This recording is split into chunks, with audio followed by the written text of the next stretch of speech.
put it on mute for a minute. Wait till you see me good.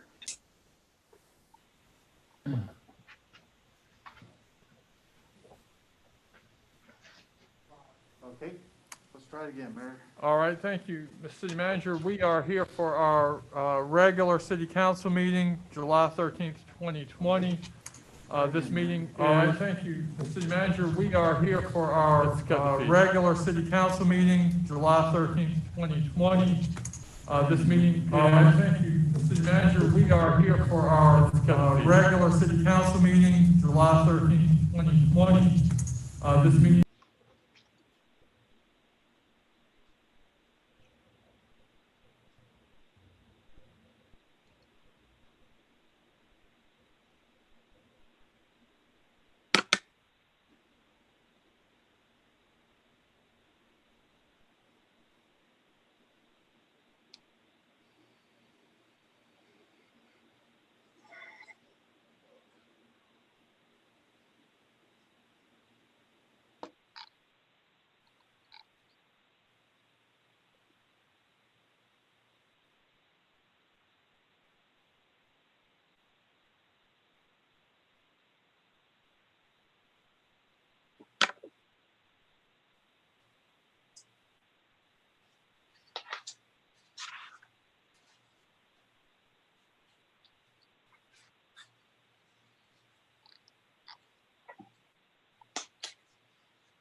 What do you think you have now? All right, Councilman Willis, Yes. all right, Councilwoman Williams-Blake, Yes. Councilman Irvin, Yes. Councilwoman Moore, Yes. Councilman Jabali, Yes. and we have Buddy and I live. Okay. Are we clear to go? we have no refurb. You're recording, you're streaming. Okay, you're good. Okay, well, we may have resolved our technical difficulties. We'll keep our fingers crossed. We are here for our regular city council meeting of July 13th, 2020. Of course, as is evident by our technical obstacles, we are conducting this meeting once again via Zoom.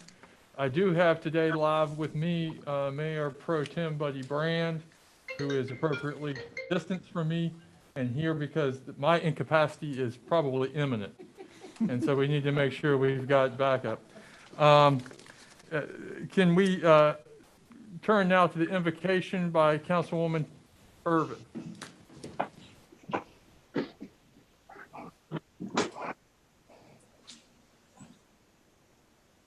To our wonderful Creator, we would like to thank you for this beautiful day. We thank you for the precious sunshine and the precious opportunity to serve you once again.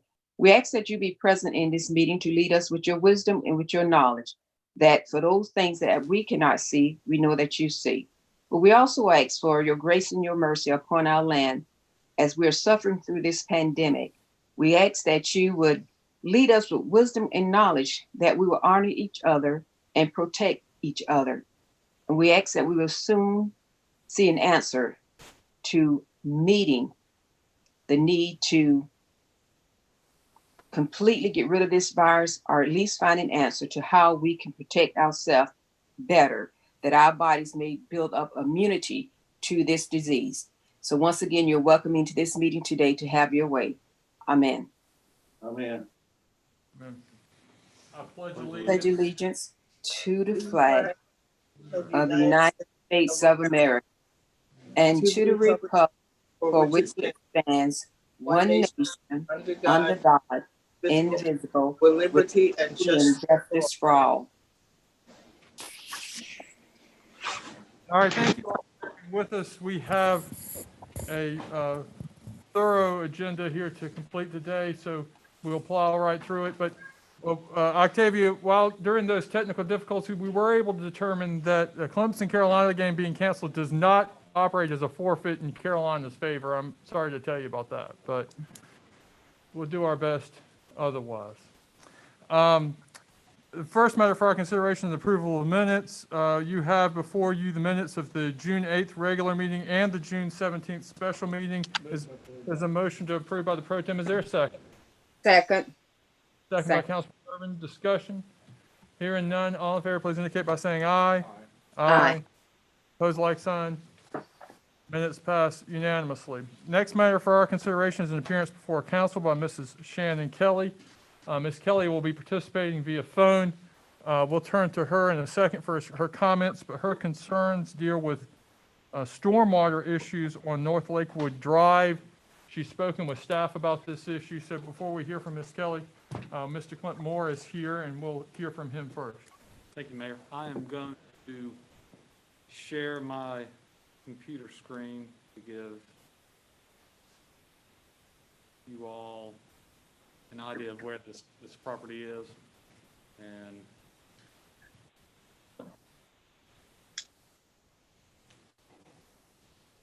we'll get that.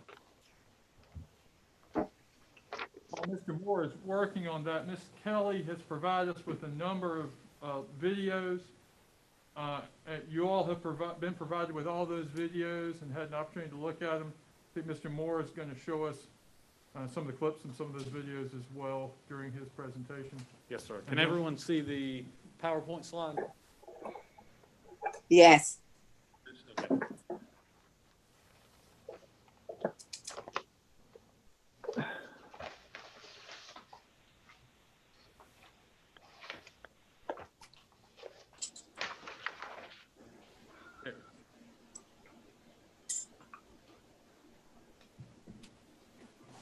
Okay, Miss Kelly lives at 155 North Lakewood.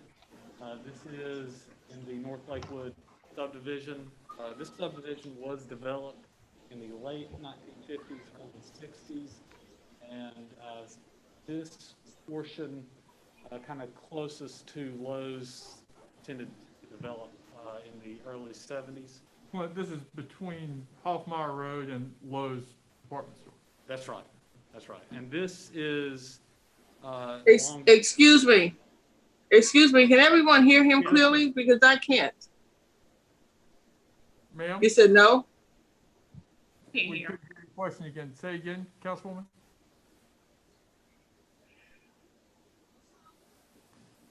Pat, are you there? Clint needs to speak. I'm up. here. okay. Can you hear me now? You're not loud at all. You have to like strain to listen.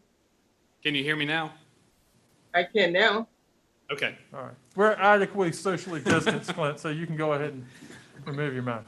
Okay. The drainage concern that she has takes place along the old railroad corridor, which you can see is in now private ownership under Cecil Floyd. All of the drainage through this area is private, which creates an issue with city staff conducting work on this, any work along this property. We do from time to time go in and do hand maintenance work. That is the limit as to what we can do because it is all in private. It is all private property. City staff has, Ms. Kelly brought to our attention that Lowe's, she has contacted Lowe's as well, and they have hired a hydrologist to look at this. And we have spoken with them. They have not completed their research, but we are staying in touch with the hydrologist. I'm going to go to kind of a bigger picture to show you Before you go, yes. Clint, these blue arrows that we see, those are the conveyance of the water that drains that subdivision? That's correct. So the water drains from Walmart along the backside of North Lakewood subdivision, and then it also drains Hoffmeyer Road, storm drainage, multiple other areas up the road, and it converges there at the bottom left corner at Lowe's. All right, so the method of that conveyance are ditches, I assume? That's right, open ditches. This is all open ditch, except for a portion at Lowe's. Okay, so open ditches that travel on the private property. That's right. All right, and the outfall is over there behind Lowe's? Yes, sir. And Okay, this should answer that. So it goes around Lowe's, which you can see an arrow pointing to, an arrow showing the property 155 North Lakewood. It goes under I-20 and then down, eventually making its way towards Jeffries Creek, back behind Academy Sports and the strip mall there. This, because it was both North Lakewood along with Lowe's, this was all developed prior to 2008 when the city reviewed and permitted stormwater. So any development occurring prior to 2008 would have gone directly to the state for permitting. We would not have necessarily been involved in that. now, the parcels in that subdivision, are they all in the city, or some in the city and some out of the city, or what's the annexation over in that area? From the map, you can see the kind of light red shaded, that is city. So North Lakewood is about half in, half out overall. I'll kind of go back to the zoomed in photo. Miss Kelly, she is within city limits. The property to her left is in the county.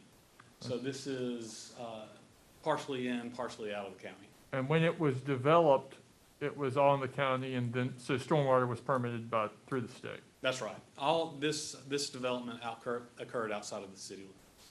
Okay, I'm sorry to interrupt you. Go ahead, Mr. Moore. All right. So as you can tell, this area is not mapped by FEMA. To kind of give you an idea, if this development were to occur now, we would make the developer establish a base floodplain. They would have to tell us exactly where that 100-year flood line was. And based upon the videos that she has provided, her structure is outside of what would probably be demarcated as the 100-year flood line. And so if we were reviewing this now, although most developers do not do this, the property would be permitted because the structure is located outside of that 100-year floodplain. Okay. And I will now show a quick video that she has provided.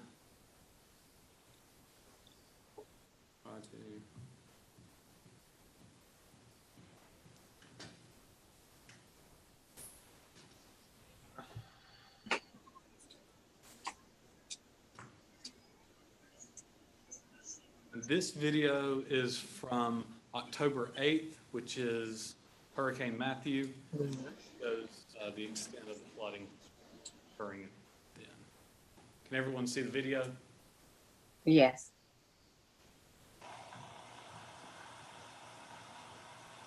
Saturday morning, Hurricane Matthew hitting South Carolina at early in the morning, around 8 something, I think.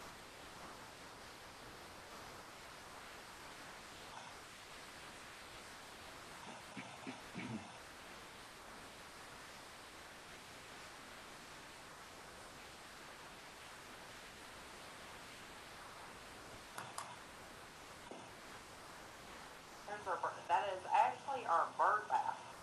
So that tells you that is the top of our bird bath. Right there. Right there. So that tells you how tall one. And how much. Oh my gosh. It has completely completely covered my statue.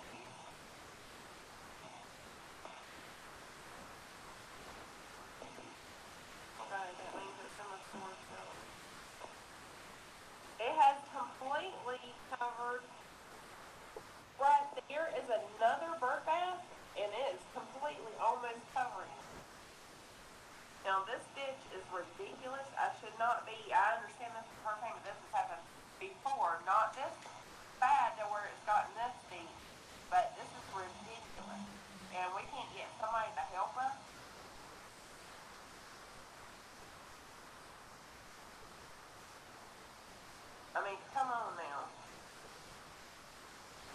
those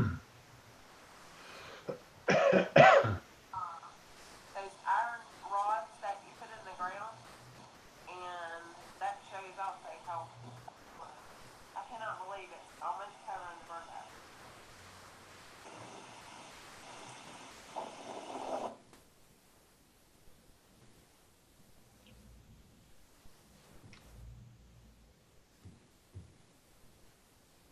Okay.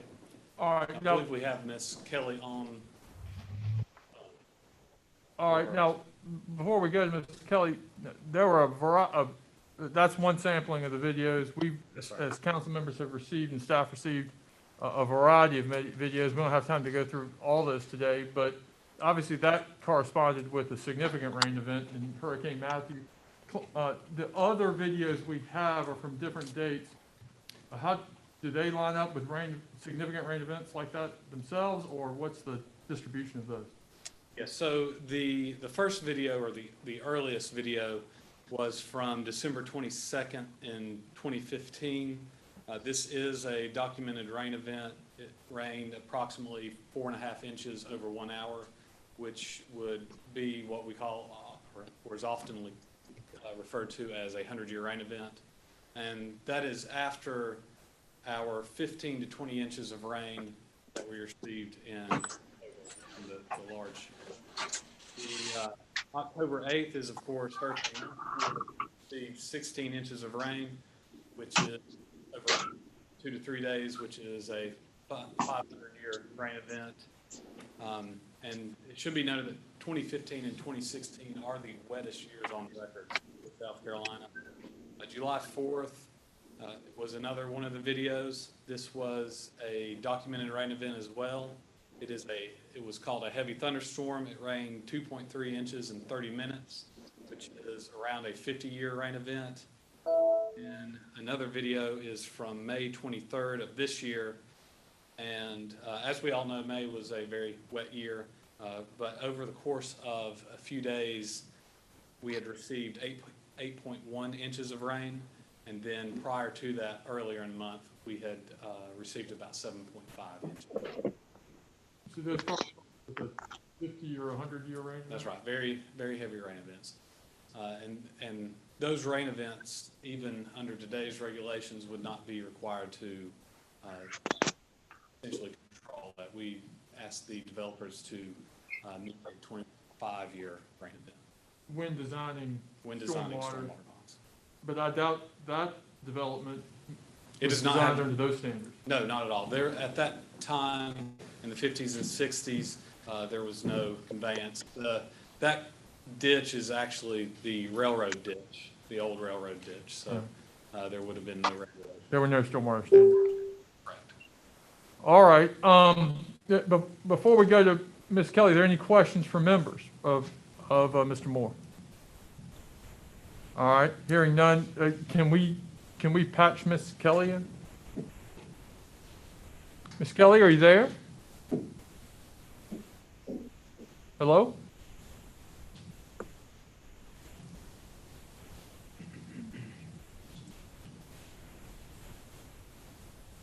We're waiting to see if we can patch Ms. Kelly in. Hello, Ms. Kelly, are you there? Yes, I'm here. Oh, excellent. All right, Ms. Kelly, this is Stephen Wakila. You, Yes, sir. We've actually spoke about this before. I don't know if you remember. I think I do. It's nice to hear from you, Ms. Kelly. I have here live with me Pro Tem Buddy Brand, and all the other council members are participating via Zoom, and they can all hear you. We've watched some of the video. Of course, we've all received the videos that you've sent staff, and we've viewed those, and now we viewed just now a snippet of them from Mr. Moore, and I think we understand some of the history. Tell us about the situation. I'm sorry, you were cutting out. I'm sorry. Go ahead. We've watched the videos that you sent. Mr. Moore has just sent us showed us a little snippet here as well, and we understand the history, I think. Tell us about your situation. Well, the videos I sent, actually one was just recently, When was that? I just sent it a few nights ago. I sent one, and that wasn't, a major storm coming through or anything like that I'm aware of. I mean, this was just a few nights ago, and I sent that video as well. Did all the members receive what I sent? Yes, ma'am. All the members have received all of the videos. Okay. And like July 4th of last year, that wasn't, any major storm coming through. And I asked each and every one of you, whether it be 100-year flood or a hurricane or whatever, can you not sympathize with what we're going through? I mean, this community, we're not the only ones that deal with it. Our neighbors have actually dealt with this for many years. How they dealt with it that long, I don't know. But at one point, if I'm not mistaken, they were actually had a lawsuit over the ditch. And I don't know what we need to do to get our situation, I don't know, compassion for our situation. I mean, do I need to get our neighbors together? I mean, and they can give you more history as well on what they've dealt with, because, a lot of them are older and have more documentation. We've been here 5 years dealing with it.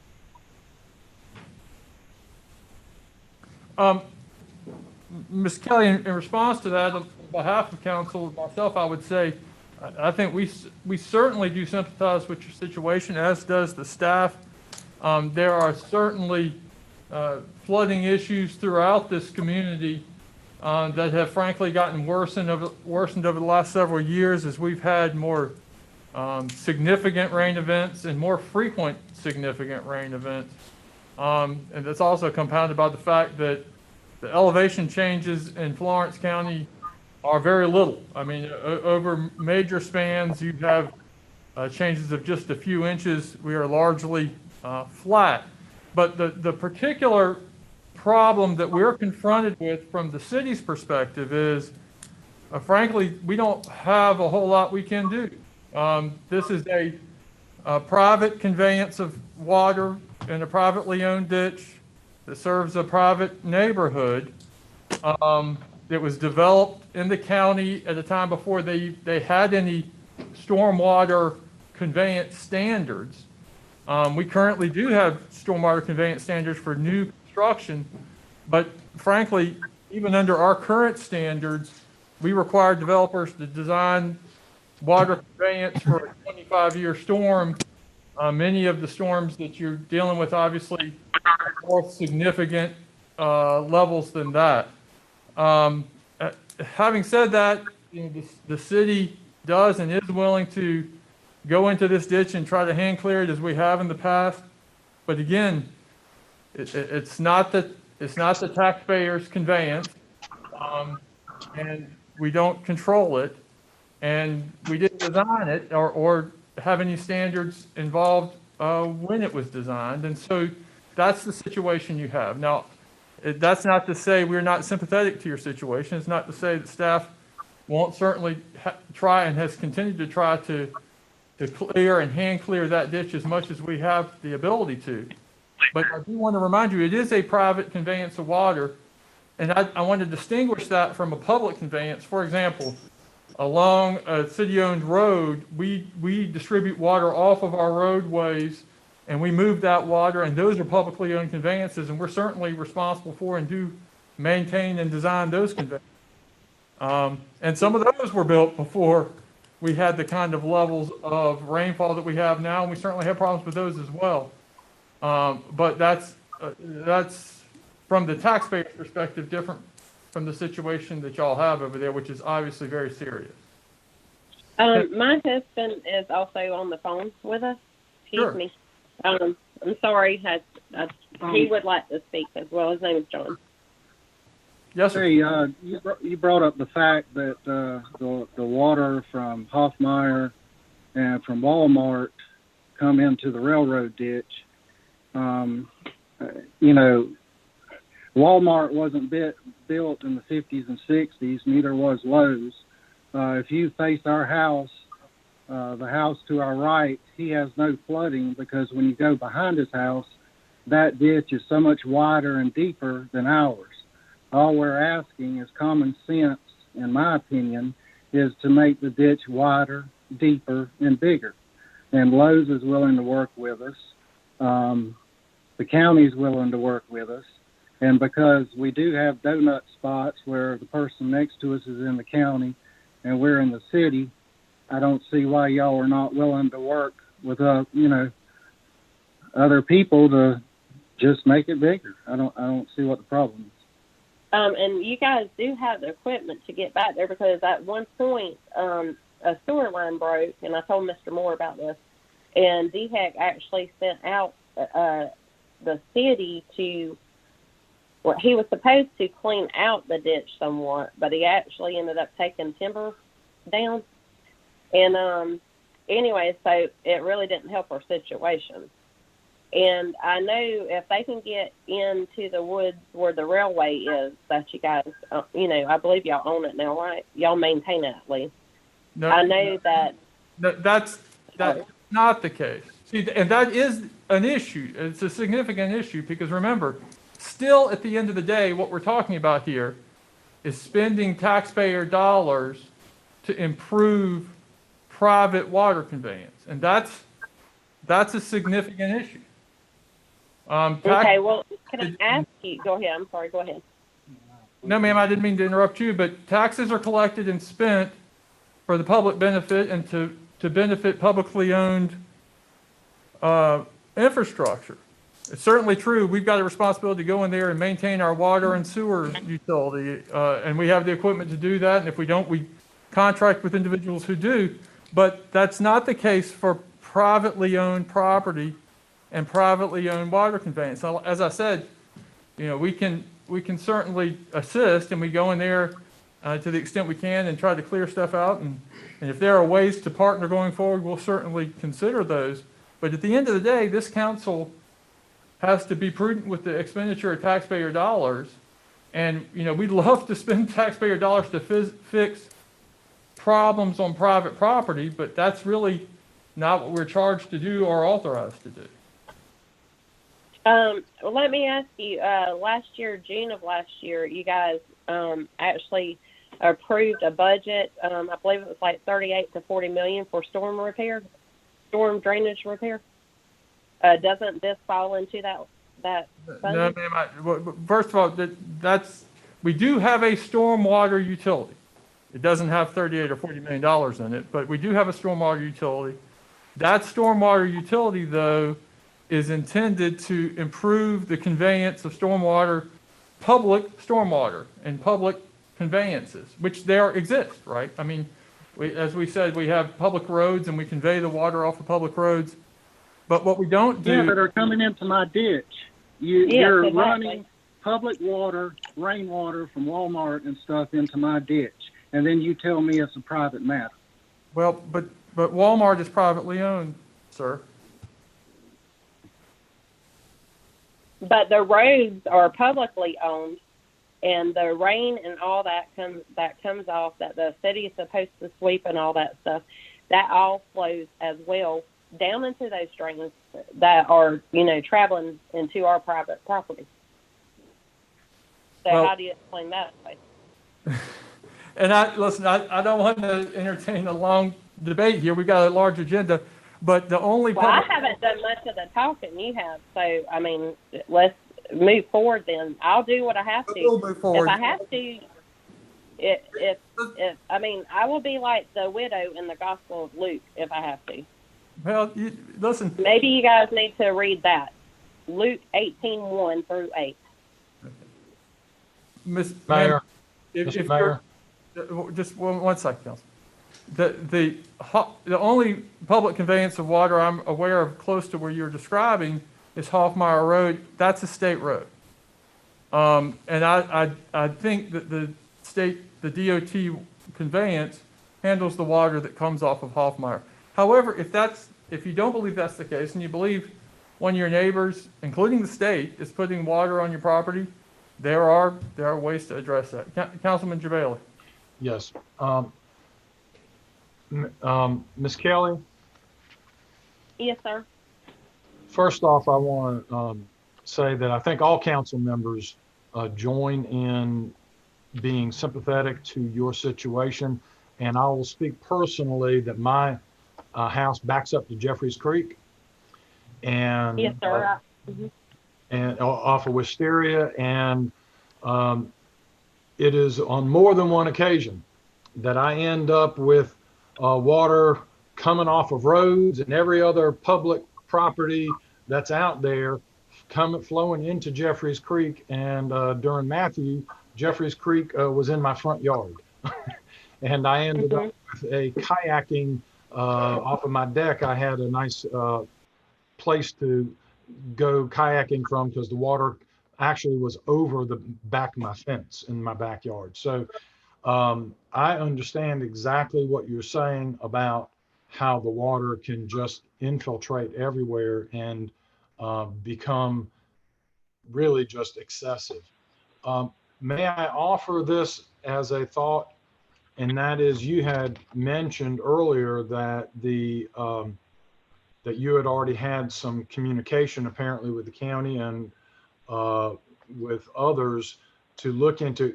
Can we ask that our city staff continue the dialoguing with you and continue to see what, if anything, can be done? We certainly can't fix the problem, make a permanent fix for it, but I think, as the mayor said, we are certainly happy to be a partner in this and to partner to whatever extent we can to try and see what can be done. Is that something, Clint, is that something that city can at least take a look at to try to meet with Ms. Kelly, just to see what extent of assistance we can provide? Is that something, Clint, that we can do? Yes, sir, that is. Right now, we have our city engineer working with the hydrologist from Lowe's, and we'll continue to do so, as well as our stormwater crews will continue to keep an eye on this area and conduct what maintenance we are limited to doing. We will help facilitate as much as we can, that is for certain. So, Ms. Kelly, it sounds like Lowe's is looking into it. It sounds like our city staff is working with Lowe's on this, and you mentioned the county is also looking into it. So I would offer to you that let's let this process work out where everybody is working together just to see what can be done. And then let's hopefully, while we understand there's not going to be a permanent fix, maybe the situation can be improved to the best as everybody is able. Does that sound okay to you, Ms. Kelly? I mean, I've been coming to the city, and I think it was back in 2000, the first year we bought this place, if I'm not mistaken, that we spoke with you. And so we're ready to move, and that's another issue. Like, and I can't with good conscience, because the lady that sold us this did not tell us about all of it. And I would not want another family to come in here and not be aware of it. So I'm trying to rectify something that, I mean, the house, we can handle, we've, been upgrading it, but the ditch is a whole different story. I never dealt with anything like this. I know I understand Mr. Jabali's issue that he had. I can totally relate to, what he goes through, but we don't have a creek that we connect to. We just have a ditch that's causing us. And I mean, that's not saying that he hasn't went through a lot himself, but I am also aware another community off of Second Loop has been dealing with these types of issues. And so my understanding is from a number of years, this has been ongoing, and it's pervasive throughout many parts of the city of Florence, not just one particular area. And as the mayor had indicated, what I would encourage is, Clint, and I'll just turn it back over to you and to the mayor. Let's continue, and this is just my comments. Let's continue to work with Ms. Kelly and with Lowe's to see whatever the city can do to try to be of help. Okay. Thank you very much, Ms. Kelly. Thank you, Mr. Mayor. Okay, thank you so much. And I'll talk with you, I guess, in the future then. Yes, ma'am. Thank All you. right, thank you. Thank you, staff. Next matter for our consideration are ordinances and positions. First, bill number 20-19 for a second reading. Ordinance to rezone from RS to RG3, parcel located on Sam Harrell Road, tax map parcel 00175-01-224. Is there a motion? So moved. Motion by the Pro Tem, second by Councilwoman Moore. Any discussion? Hearing none, all in favor, please indicate by saying aye. Aye. Aye.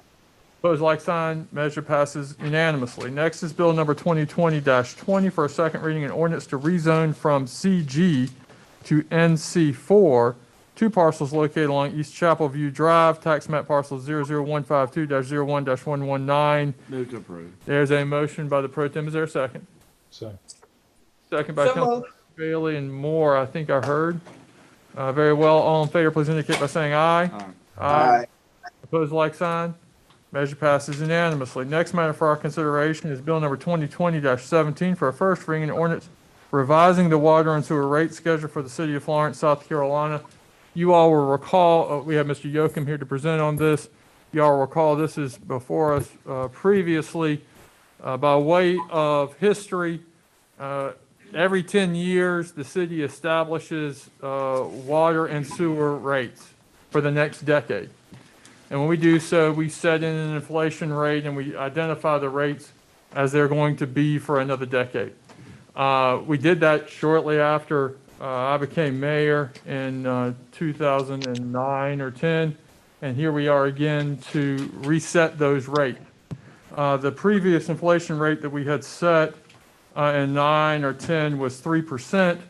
We are reducing that rate to 1% for 3 years, and then it escalates up to 2% for water and 3% for sewer.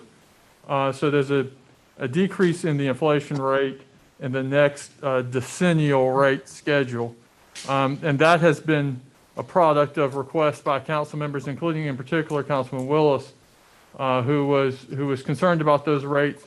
And while, of course, council understands, and I certainly understand clearly the need for a water and sewer system that can finance its operations and the significant cost that's associated with that, we believe, and our rate advisors believe, that this rate schedule, though it decreases that inflation rate, will be able to do that. Is that fair, Mr. Yoakum? That is correct, Mr. Mayor.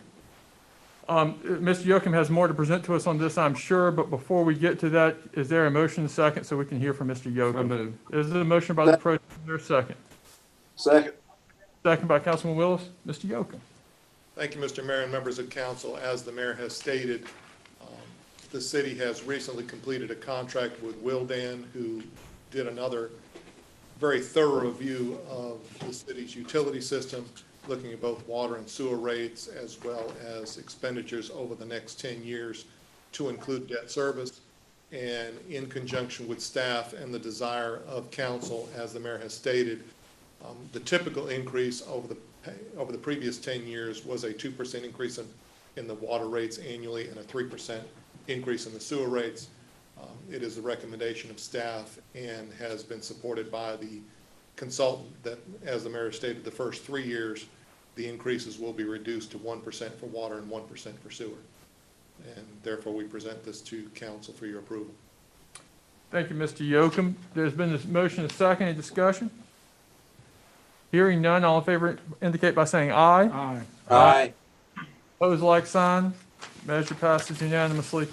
Next is bill number 2020-18 for a first reading, an ordinance to amend Chapter 12, Article 3, Section 12-30 of the City of Florence Code to allow for the protection of water meters from unlawful damage, tampering, or improper care. This, of course, was before us previously as well, and several council members expressed their desire to make sure it was clear that this ordinance is civil in nature. That is to say, it is a criminal matter to tamper with or damage city property, including city water meters.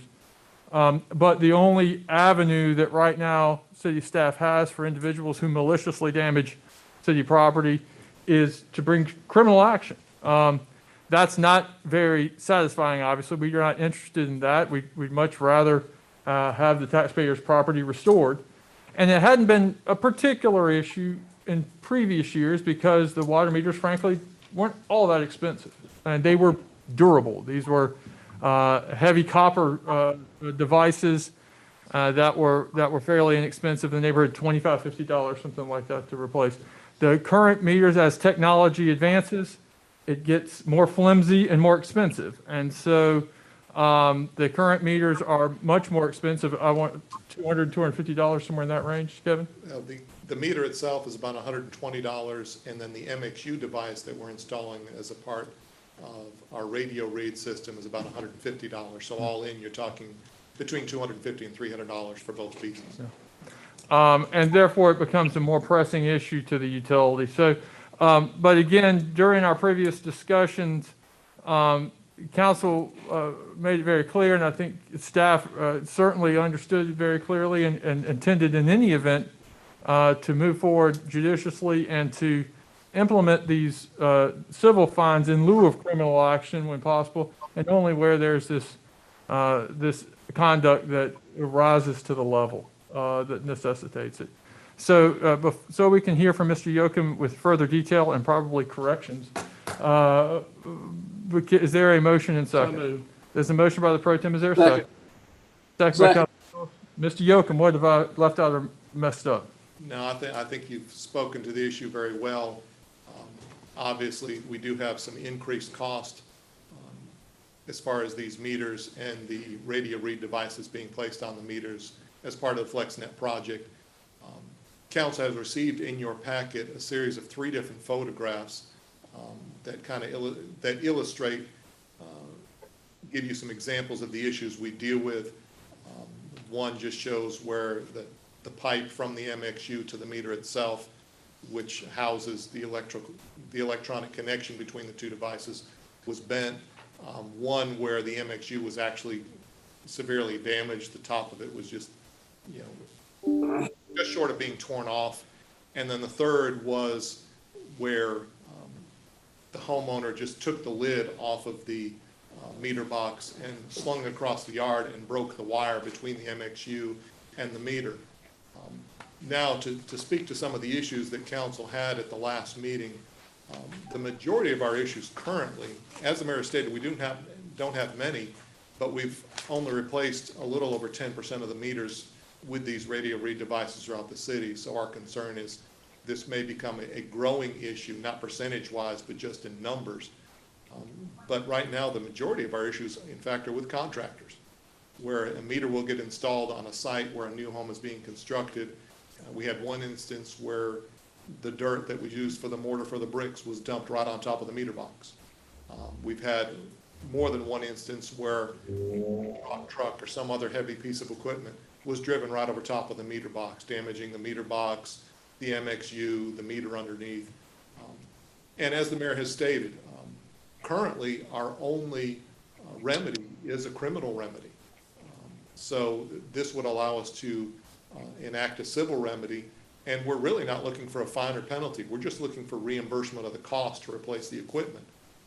Michael Hemingway provided to me an illustration of a policy from another utility which services 3 different counties in the PD, where they not only charge for replacement of the equipment, but also staff time to replace the equipment, which we are not doing. All we're asking is for reimbursement of the actual equipment. And I think one issue that was expressed by council at the last meeting was certainly as a staff, we'll be very judicious in how we enforce this. There are some times when there is unintentional damage, where their lawnmower hit the smart point that sits on top of the meter box. Certainly in those instances, we'll work with the customer, but whether damage from obvious malicious intent or just purely negligence, I think we'll take a look at that. And like I said previously, all we're requesting is ability to recoup the cost of replacing this equipment. Thank you, Mr. Yocum. There's been a motion second. Is there further discussion? I did, Mr. Mayor. Councilman. Mr. Yocum, what percentage of our water users have this has been installed in the city? We're a little over 10%. We have probably about 32,000 water customers, between 32 and 33,000 water customers. And we crossed over 3,000 installations of the FlexNet system a couple of weeks ago. So we're right at 10% of the total. And you would expect us to be completely done in 3 or 4 years? The goal is inside of 3, hopefully closer to 2.5, but of course that depends on the different, some areas of the city are more difficult to install than others, depending on the age of the system. Sure, thank you. Thank you, Mr. Yocum. Thank you, Mr. Pro Tem. Further discussion? Hearing none, all in favor, please indicate by saying aye. Aye. Aye. Pose like sign. Measure passes unanimously. All right, next matters for our consideration are bills 2021, 2022, 2023, and 2024. These are all part and parcel of a whole, and Mr. Yocum is here to explain at length these 4 ordinances, which in truth all go together. Council members, this involves the financing of a variety of projects that we have taken action for one way or another over the course of the past several months. A portion of this involves refinancing of existing debt in the neighborhood of about $15 million. That was financing of projects that are already undertaken. Happily, the bond market has improved from our perspective, and probably not from Mr. Brand's client's perspective, but it's improved from our perspective in that the interest rates for bonds have decreased significantly. And so even though some of this debt is in fact, the majority of this debt is pretty recent, 2017, we can get the benefit of refinancing and saving taxpayers significant dollars by being attentive to the status of the bond market. The other portion of this debt has to do with projects, again, that we've already dealt with.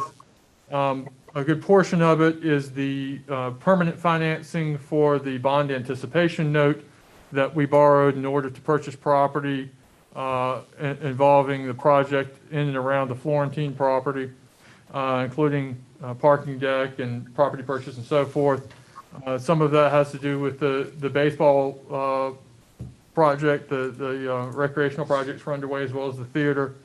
And another portion of it has to deal with the construction of the 2 fire stations that we've been talking about now for quite a while and are ready to move forward. And so all of that financing together will make up these 4 ordinances we have in front of us. So that we can hear from Mr. Yocum, why don't we take motion and second on the first of those 4 bills, Bill 2021, which is in fact an ordinance to amend the budget for fiscal year beginning July 1, 2020 and ending June 30th, 2021. Is there a Mr. motion? Mayor, I would like to go ahead and approve all of them at one time versus doing it. Can we do that, Mr. Mr. Peterson, what say you to that procedure? We can, as long as we leave it available to any member to raise an objection to one or the other. Sure. At which point you separate them out. Sure. And what Mr. Pro Tem has asked, and which I agree with, and Mr. Peterson has blessed, so long as no one has any objection, which is we've got these 4 ordinances here. They're all part and parcel of the same thing. In fact, we could have passed it as one ordinance. But Mr. Osterman? Slide correction. The first ordinance, the 2021, is separate from the others. I see. That's the movement of money. The other 3 are the borrowing. Okay, so what you would suggest then, Mr. Osterman, is that we separate out 2021 since it is in fact a budget amendment, and then take the other 3 together since they're all borrowing. I'll go with that. Very well. Pro Tem requests that as well. And members, so you understand, of course, again, the proposal right now is to take up Bill 2021 separately, since it involves the budgeting, reflects the borrowings, and then take the borrowings together. Is any objection to that procedure? Hearing no objection, then is there a motion that we pass Bill 2020-21? So moved. There's a motion by the Pro Tem. Is there a second? Second. Second by Councilwoman Irvin. Mr. Yocum. Thank you, Mr. Mayor. Well spoken. Bill 21 actually has to do with something the city typically does on an annual basis and just amends the 2020-21 budget to reflect early purchases. If you look at the agenda sheet in your packet, it lists the half a dozen or so items that are being requested to be added to this year's budget. The primary one is a number of police vehicles for the police department. That's about $1 million of the 1.3. But this is, like I said, something that's typically done and will be paid for from savings out of the previous fiscal year's budget. Very well. Thank you, Mr. Yocum. There's been a motion second. Any discussion? Hearing none, all in favor, please indicate by saying aye. Aye. Opposed, like sign. All right, Bill 2020-21 passes unanimously. Now, Bills 2020-22, 2020-23, and 2020-24 involve the financing that's also reflected in that budget amendment.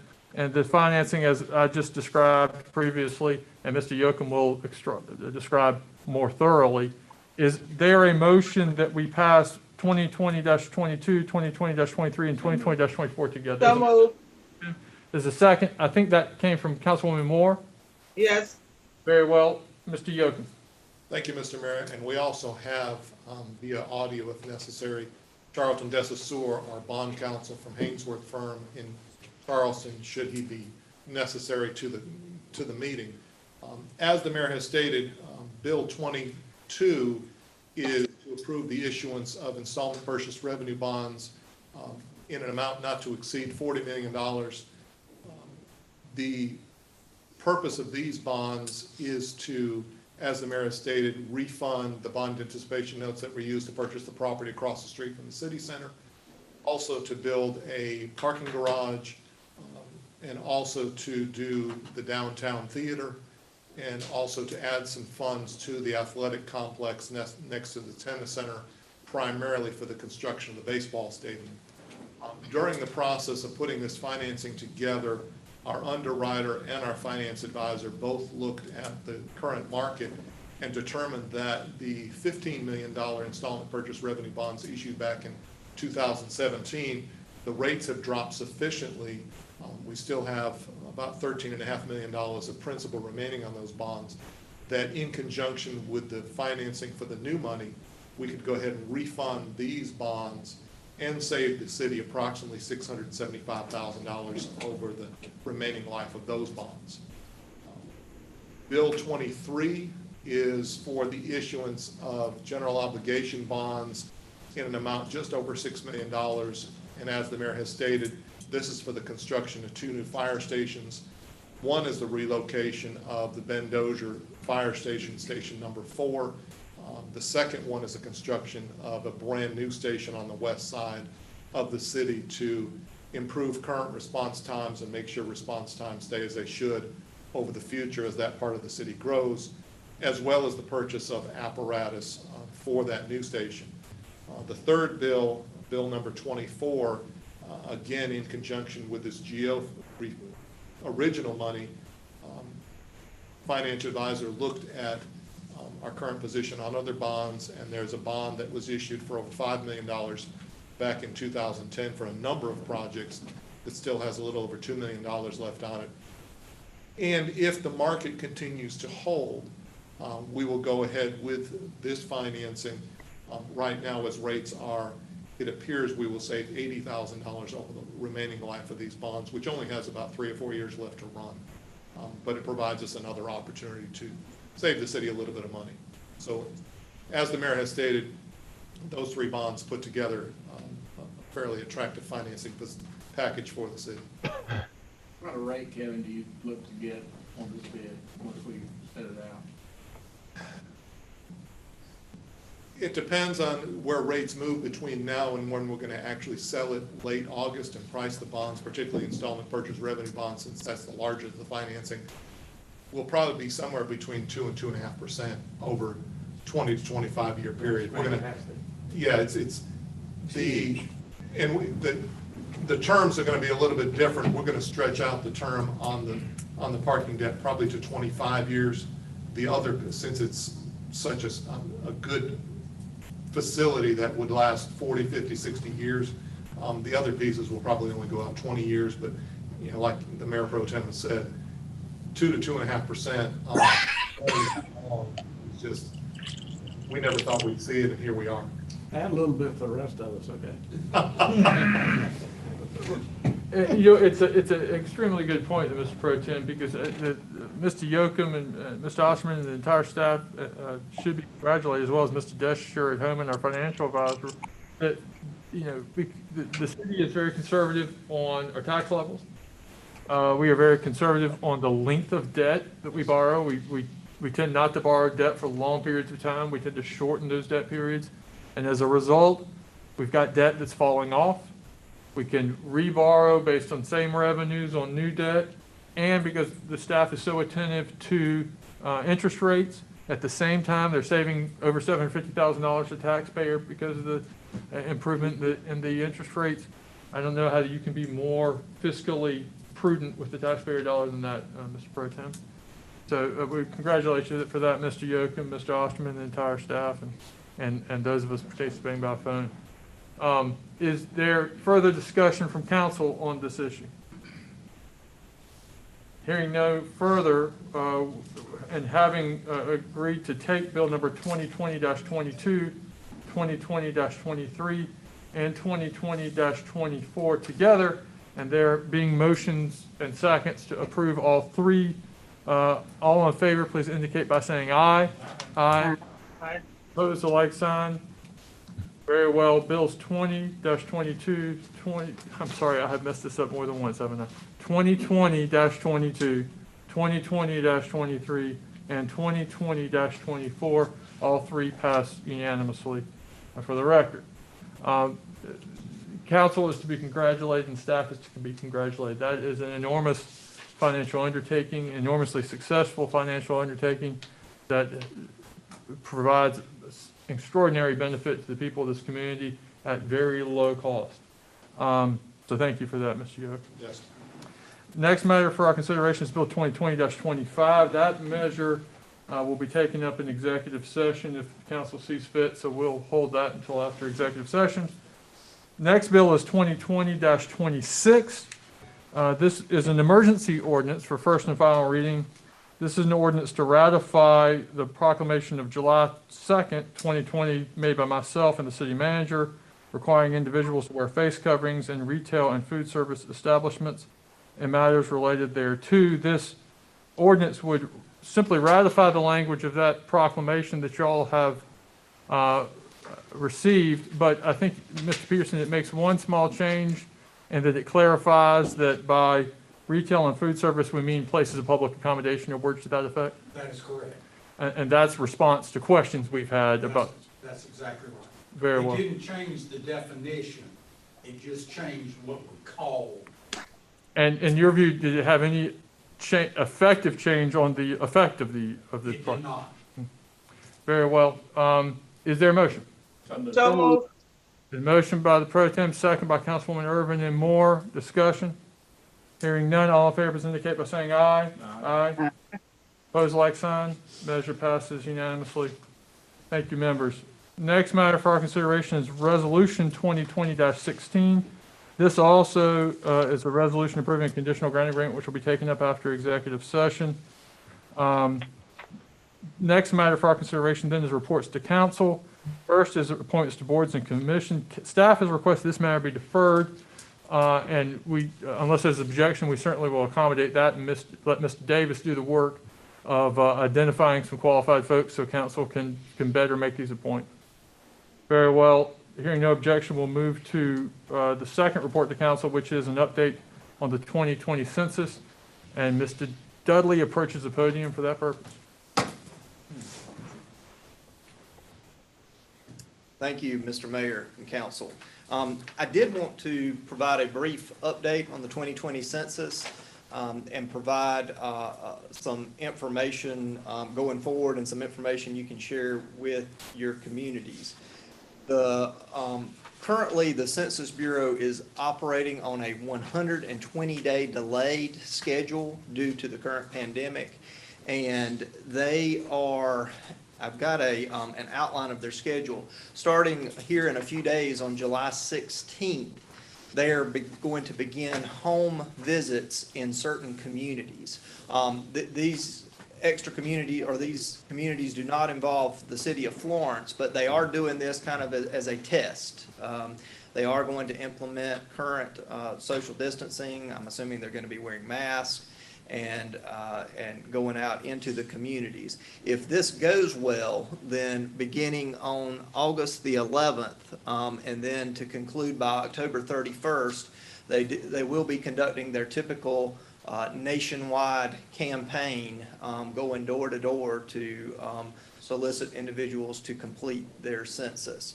So I know we and others would appreciate it if we did that without having them go door to door. I am going to share my screen here and show some quick statistics.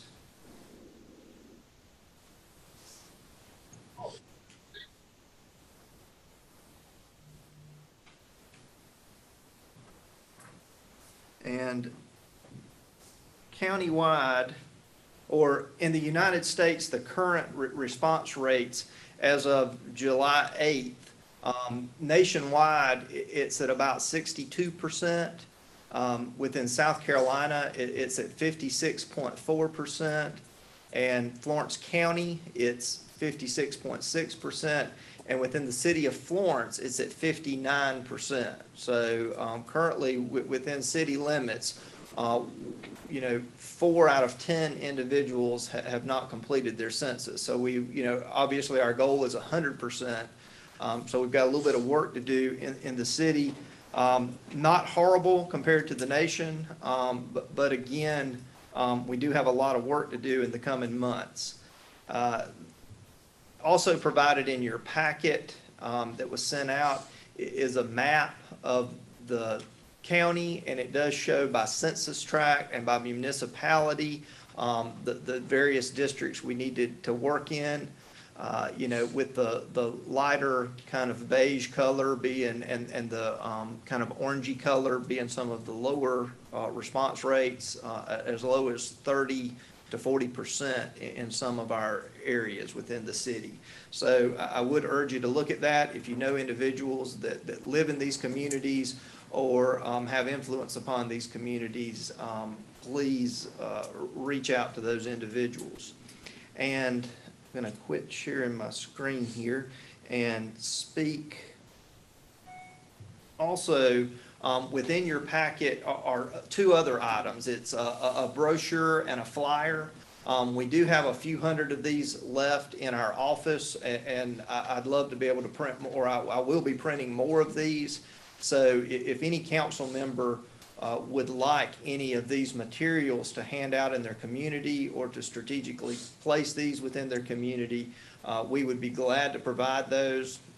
It does provide information on the confidentiality of the census, the benefits of the census, as well as some interesting facts related to the census.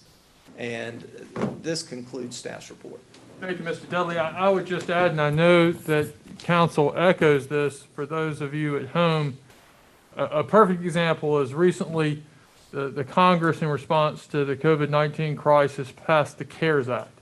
CARES Act allocated $150 billion plus to states and local governments to help us deal with the consequences of the virus, including the millions of dollars in revenue that the city has lost as a result, and the many millions that local governments and cities throughout the state have lost. That distribution of money and that bill, like every other bill that allocates money similarly from Congress, is distributed based on census figures. And if we've got 40% of people that aren't responding to those census requests, that means we're getting something like 40% fewer dollars than we would otherwise be entitled. That's a significant number, and that's significant particularly when you're talking about these many millions of dollars, which if not received in bills like the CARES Act must be made up from some other source, which would be naturally taxes. So folks, we all have a very critical interest in making sure that folks respond to the census so that those monies are distributed fairly. When we don't, and other communities do, we don't get our fair share of the revenues that we would otherwise be entitled to. And there's not a more stark example of that than this CARES Act bill that was just passed. Thank you, Mr. Dudley and members. With that, I think that concludes all the matters on this agenda with the exception of the executive session and the resolution and ordinance that will follow. Is there a motion that we retire to executive session? Is a motion by the pro tem. Any objection? Mr. Councilman Willis? Okay, that was a thumbs up to go into executive session. All right. Very well. With that,